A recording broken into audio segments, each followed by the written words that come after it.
Lana Del Rey, Blue Bannisters album review. Let's chat about it. Hey guys, what's going on? John here from What's Spinning here, and let's chat about this latest from Miss Lana Del Rey. She's a singer, songwriter. You know her by now. Hell, this is her second album of the year. She is one of the most polarizing figures in indie pop. And for me, I have a long history with Lana. In her early days, she was kind of a cult favorite of mine, sort of a guilty pleasure. I mean, I, for one, enjoyed albums like Born to Die and Ultraviolence, even though a lot of people were crapping all over these albums. And I understood the problems. I understood the issues with the album. These albums haven't necessarily aged well. But by the time that albums like Honeymoon, Lust for Life, and the gigantic NFR came out, Lana had matured so much and become one of this generation's better songwriters, honestly. She just seems to be constantly maturing, trying new things. She is so far away from where she started.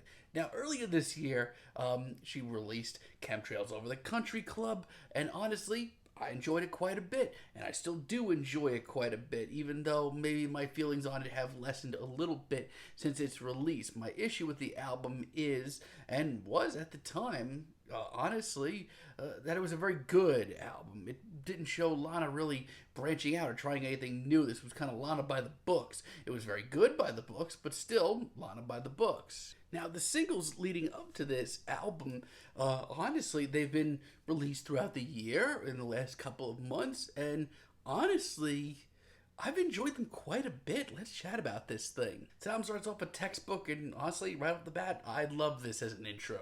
I mean, so much of Lana's music has that very retro, throwback flair to it, but there are tracks like this that take it to the next level, and the result is just intoxicating. Her performance here is beautiful, very visual, it's breathtaking, but it's also so mature compared to her early days. I mean, back in the day, she seemed to have just such a love for the bad boys. You could see so much of that in her music, but now she just sounds so much more level-headed. Personally, for me, this track is sticking really hard. I love it as an intro, and I love it as a track. It's incredibly simple, but she does it so well. Then we have this album's title track, Blue Bannisters. Honestly, I've enjoyed it ever since she released it. I love the surreal, hazy vibe to it all. And her vocals, constantly, over the years, are just getting better and better, I swear. But it's also really tender, really personal, and genuinely nostalgic as well. I mean, it's a grower for sure, but I really love this. Then we have Arcadia, and I'm sorry.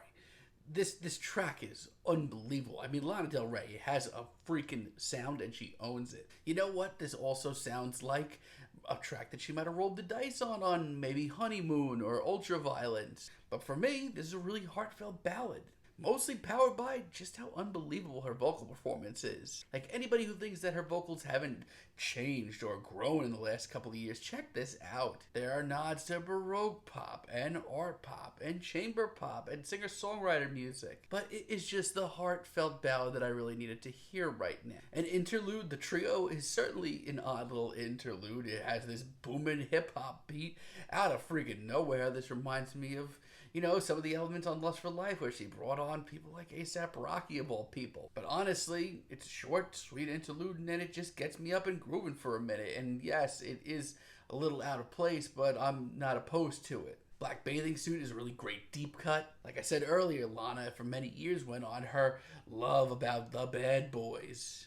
But this one sounds like she's kind of ready to settle down a bit and goes into, you know, the complications behind that. It's a really introspective track and one that I really like. But as this album grows deeper, it's becoming very aware to me of just how old a lot of this material is.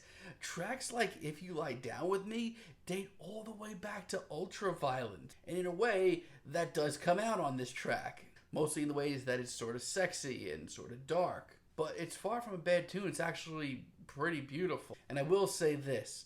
Compared to the rest of the album and compared to the modern Lana Del Rey, it is a little bit of a step back songwriting, but it's a winning formula, and it is so hypnotic. However, there's a lot of material on here that I don't know. I feel like should have been left on the shelf, maybe. Or maybe these 2 albums that came out this year should have just been one album, condensed down to some of the better material on both. I don't know which one's the answer, but honestly, when this album is bad, it's really bad. Beautiful, for me, is a hard no. Instrumentally, this is certainly a snooze fest, but that's not the biggest issue here. Truthfully, as far as watch that. Truthfully, as far as songwriting goes, this is a huge backstep. This is like amateur hour compared to tracks on NFR or even Chemtrails Under the Country Club. And honestly, it leads to some of the most cringeworthy lines from Lana I've heard in a while. Violets for Roses isn't necessarily bad. I just feel like we've heard this song time and time and time again from Lana. Just nothing fresh, nothing new. And personally, I think Dealer is the worst track here. Listen, Lana Del Rey has a sound. She's very good at that sound. Like I said earlier, she's very good at putting together this very ethereal, very dreamy, very laid-back atmosphere. All that's usually pretty damn good. But then we have this featuring Miles Kane, and his vocals I could really use without them. And lyrically, this is certainly like some of the worst bars I've heard from Lana in a long time. And you know what? There are moments on this track that I think that her vocals pop through, like, oh, yeah, she's really belting this out. It's really heartfelt, but I also feel like she's almost overcompensating on this track. I think it's the worst track here. Nectar of the Gods, another older track. This track dates back to 2014. And it's a folky track, which is usually something that I'm kind of into from Lana. But this track is not my favorite in this vein from Lana. It's a little flimsy sounding. She sounds like she's trying too hard. It also just doesn't progress at all. And then we have Living Legend, which was written in 2013. But I have a lot of the same feelings on this track. I feel like Lana's just trying too hard once again. I mean, she clearly has her head in the game and her heart in the right place. But this track just feels very safe to me. It's a frustrating album here because there's a lot of trash on here. There's probably more trash on here than I expected to hear. But then we have a lot of the later cuts, and it shows Lana really mastering her craft and, really driving it home, bringing out some really great tracks late in this album, like Thunder. I love the folky side of this track. This sounds like something that would have shown up on NFR, and it's a really interesting tune, examining a sort of toxic relationship, but keeping a sort of positive attitude. I can't help but enjoy this, and I love the backing vocals as well. Wildfire has been out for a while too. It's certainly a grower. At first I wasn't that into it, but it has grown on me quite a bit. She's become such a visual songwriter. You gotta commend that. And truthfully, as far as like this album's final stretch goes, this is a tour de force emotionally. But as good as it is, and it is great, it kind of makes me remember how I felt about Chemtrails Over the Country Club.